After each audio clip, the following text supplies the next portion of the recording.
My name is Natalie Rivers. I'm 29 years old, and the night my parents called me a disgrace was the first night I didn't flinch.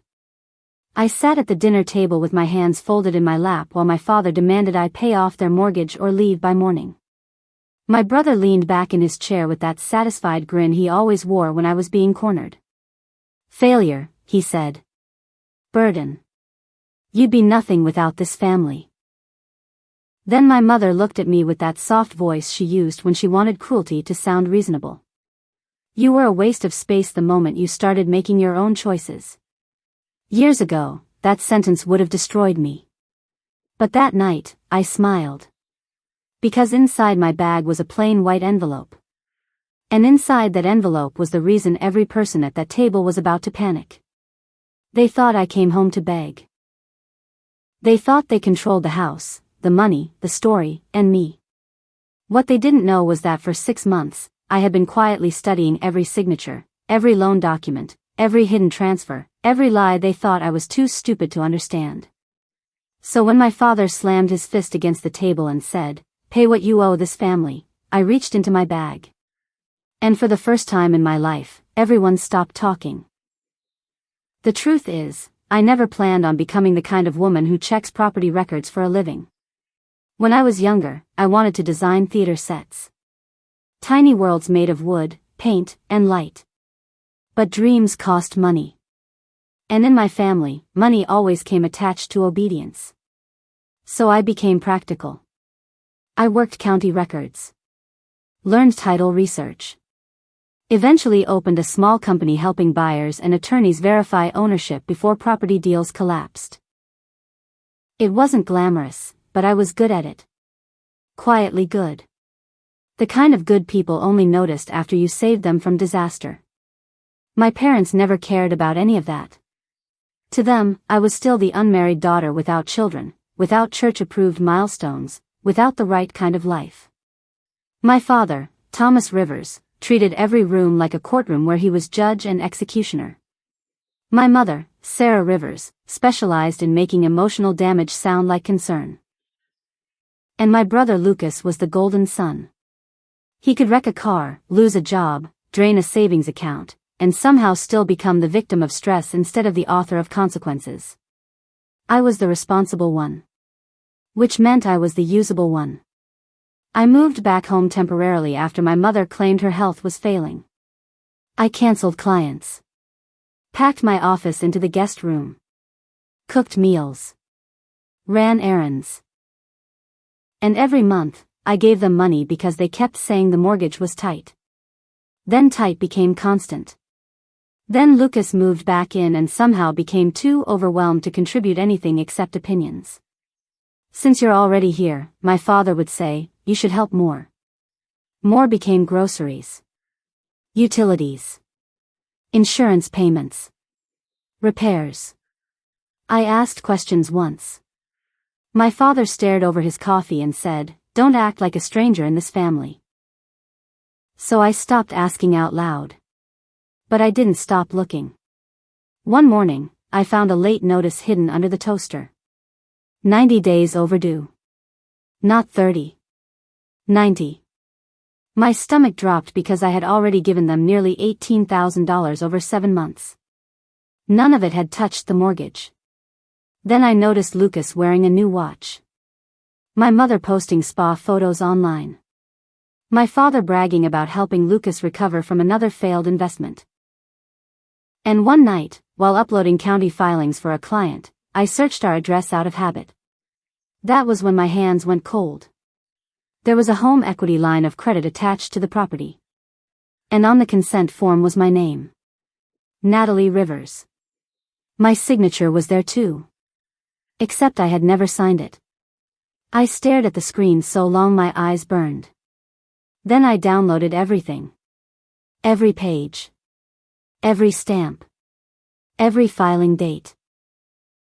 The signature was close enough to fool someone careless. Not me. That was the moment something inside me stopped begging for love and started building a case. For 6 months, I lived in that house like a ghost with a checklist. I smiled through breakfast while tracking mail with my eyes. I saved screenshots of my mother's spending while she complained about sacrifice. I documented Lucas mocking me while posting expensive nights out online. When people spend years telling you your pain is exaggeration, you learn to collect proof before you speak. I contacted an attorney I trusted through work. Ellen Brooks. She reviewed the forged documents, the mortgage default notices, my bank transfers, the hidden loan. Then she took off her glasses and looked directly at me. Natalie, this isn't family conflict. This is financial abuse. Possibly fraud. Hearing it said out loud almost hurt worse. Because fraud wasn't emotional. It was paper. Dates. Signatures. Evidence. Ellen helped me file an identity theft report, freeze activity connected to my name, and notify the lender. That's when we discovered the mortgage had already entered pre-foreclosure. My parents weren't trying to survive.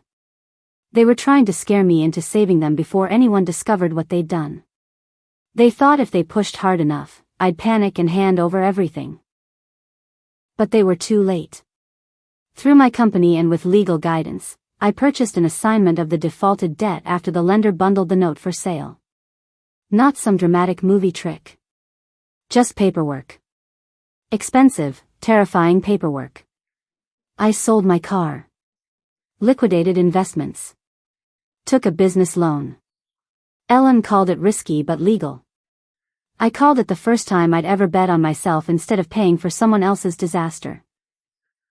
When the assignment finalized, the house my father used like a throne became a file in my office.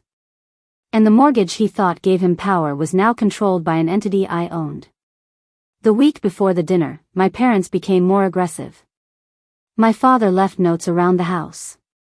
Family meeting Friday. Attendance required. My mother cornered me in the hallway. You need to stop acting superior and help this family before your father loses patience. Lucas laughed every chance he got. You're almost 30 and still living here. Maybe be useful for once. Every insult made me calmer. Friday afternoon, I packed my important things into my car. Laptop. Passport. Client files. 2 boxes of clothes. And a framed photo of my grandmother nobody else valued. Then I walked back into the dining room. The same table where my dreams had always been treated like inconveniences. Dinner started with silence sharp enough to cut skin. My father carved roast chicken like authority itself depended on it. Lucas arrived late and dropped into his chair. So, he said, are we finally telling Natalie to grow up? I smiled at him. He mistook it for embarrassment. That was his first mistake. My father cleared his throat. This family is facing a serious financial situation, and everyone needs to contribute according to what they owe. I asked, what exactly do I owe? You lived under this roof, he snapped. Your mother and I carried you when you had nothing. I paid rent, I said. Utilities. Groceries. Repairs. Monthly transfers for a mortgage you said was current. My mother pressed a napkin to her lips. This isn't the time for accounting. That's interesting, I said. Because accounting is exactly what this is. Lucas leaned forward, practically glowing with cruelty. You make everything about numbers because you don't have anything else. No husband. No real career.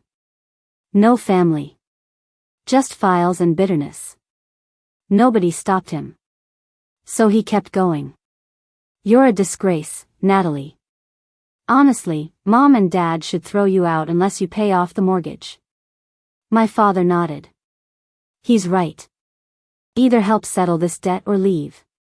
Then my mother looked at me with exhausted irritation.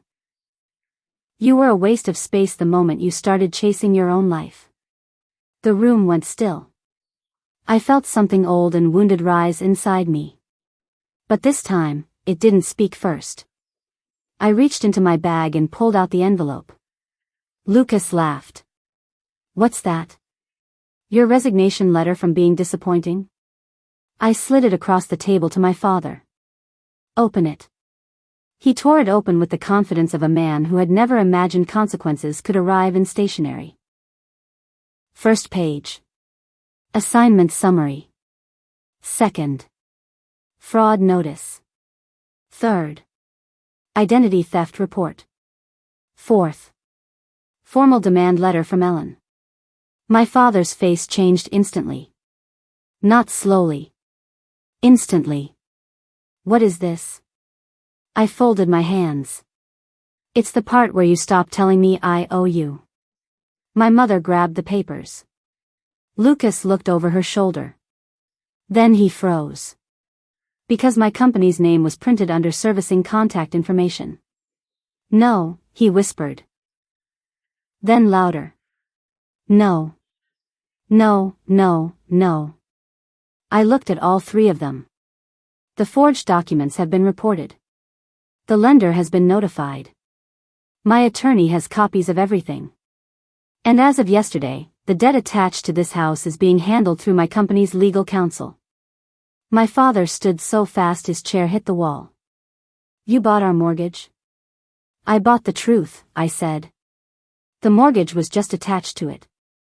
He started shouting, not words at first, just rage. The kind controlling men make when the remote control to their world stops working.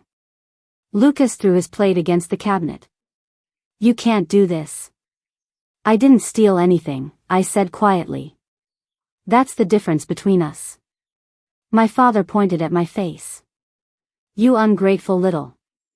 Choose your next words carefully, I interrupted. There's already enough in that envelope. For once in my life, he stopped talking. My mother switched tactics immediately. Natalie, sweetheart, this has gone too far. We're family. We can fix this privately. Privately? I repeated. You forged my signature privately. Used my money privately. Planned to force me into debt privately. Tears filled her eyes. Your father was under pressure. Lucas needed help. You always seemed so strong. That sentence almost made me laugh. They didn't protect me because I was strong. They exploited me because I survived it. Lucas slammed his hand on the table. You benefited from living here too. From what? I asked. The fraud? The insults with dinner? His face twisted. You always thought you were better than me. No, I said. I just stopped pretending you were helpless. That hit harder than I expected. My father grabbed the demand letter again. 30 days? You're giving us 30 days? It was supposed to be a home, I said. You turned it into a weapon. I'll fight this, he shouted. I'll tell everyone what kind of daughter you are. Please do, I said calmly. Ellen already prepared a full timeline. Bank records. Transfers. Forged documents. Luxury spending while you claimed the mortgage was current. Silence crashed into the room. Then the blame started turning. My mother looked at Lucas. Where did the money go? Lucas exploded. Don't put this on me. You both said Natalie would handle it eventually. My father snapped back. You promised the investment would recover before the bank noticed. My mother cried harder. I told you not to use Natalie's name. I sat there listening to them unravel in real time. Not victims. Not confused. Just three people who had built a survival plan around my exhaustion. I stood slowly. Thank you. My father glared at me. For what? For finally saying it out loud. Then I picked up my phone from the table. Recording. Legal in our state. Ellen had made sure of that. Lucas lunged toward me. Touch me, I said softly, and tonight gets worse. He froze. And suddenly, they all looked smaller. Not because I became powerful overnight. Because proof had finally entered the room. The next hour felt like watching a house burn without flames. My father paced and muttered about betrayal. My mother cycled between tears and accusations. Lucas drank water like panic could be swallowed. I stayed seated. I wanted facts to do what my pain never could. Finally, I told them exactly what would happen next. You have 30 days to negotiate repayment, sell voluntarily, or leave before formal proceedings continue. Cooperate, and I won't push criminal charges beyond what's necessary to clear my name. My father laughed bitterly. You think paperwork makes you powerful? No, I said. I learned paperwork because powerful people count on everyone else being too tired to read it. My mother whispered, "Where are we supposed to go?" The irony almost hurt. How many times had they threatened to throw me out? You have options, I said. Retirement accounts. The boat Dad pretended was sold. Grandma's jewelry you said was missing. Lucas still has the truck. My mother stared at me. How do you know about the jewelry? Because I stopped being the daughter you could distract with guilt. Lucas pointed at me. This is revenge. I looked at him for a long moment. Maybe it started that way. But somewhere between the forged signature and the bank records, revenge became protection. My father scoffed. Protection from your own family? Especially from my own family. That finally made him flinch. Then my mother reached toward me with trembling fingers. We made mistakes. I know, I said. I made one too. She looked hopeful for half a second. I spent years buying peace from people who only sold more war. Her hand dropped. Lucas muttered, "You'll regret this when nobody comes to your wedding or your funeral." The old version of me would have shattered hearing that. But I had learned something during those 6 months. Being alone with dignity feels very different from being surrounded by people who need you broken. Before leaving, I placed a second envelope on the table. Copies, I said. The originals are safe. Then I took my coat from the hallway and paused beside a family photo. Lucas stood centered between our parents. I was half cut off at the edge of the frame. I used to hate that picture. That night, I realized it had always been honest. I didn't sleep there again. I checked into a small hotel near my office and sat on the bed until the adrenaline wore off and grief arrived. Because freedom doesn't feel clean at first. It feels like surgery. Necessary. Painful. Terrifying. I cried for the mother I wished existed. For the father who treated control like religion. For the brother I used to defend before he learned humiliating me earned applause. But I never cried because I doubted myself. The next morning my phone was filled with missed calls and messages.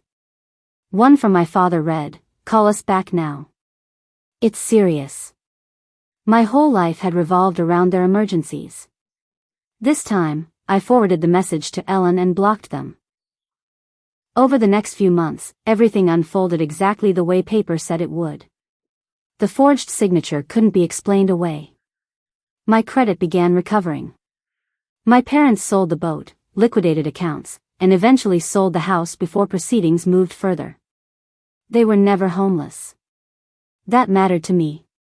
I didn't want them destroyed. I wanted them out of the fantasy where I existed to absorb consequences for them. They moved into a smaller rental 2 towns away. Lucas moved with them, which felt like justice written by a tired poet. I rented a small apartment above a bakery where mornings smelled like sugar instead of tension. My company grew. I hired another researcher. And on weekends, I started taking set design workshops again. Not because I needed a new life. Because some dreams deserve to be visited, even if they arrive late. 6 months after the dinner, my mother mailed me a letter. One sentence. Natalie, I hope one day you understand we were scared. No apology. Just fear dressed as explanation. I folded the letter, placed it into a file labeled "Do Not Reopen," and went back to work. People ask if I regret handing them that envelope. No. I regret the years before it. The years I spent shrinking so they could feel large. The years I confused being needed with being loved. But the envelope? No. That envelope wasn't cruelty. It was a boundary with documentation. And the last time I saw my parents was in a grocery store almost a year later. My father looked older. My mother looked away first. Lucas stared at me like he still wanted to say something cruel, but the old power was gone. I nodded once. Not warmly. Not bitterly. Just acknowledging strangers in an aisle. Then I bought my coffee, stepped outside into the clean morning air, and realized something that would have sounded impossible a year earlier. For the first time in my life, I did not feel like a disgrace. I felt like a woman who had finally returned herself to the rightful owner.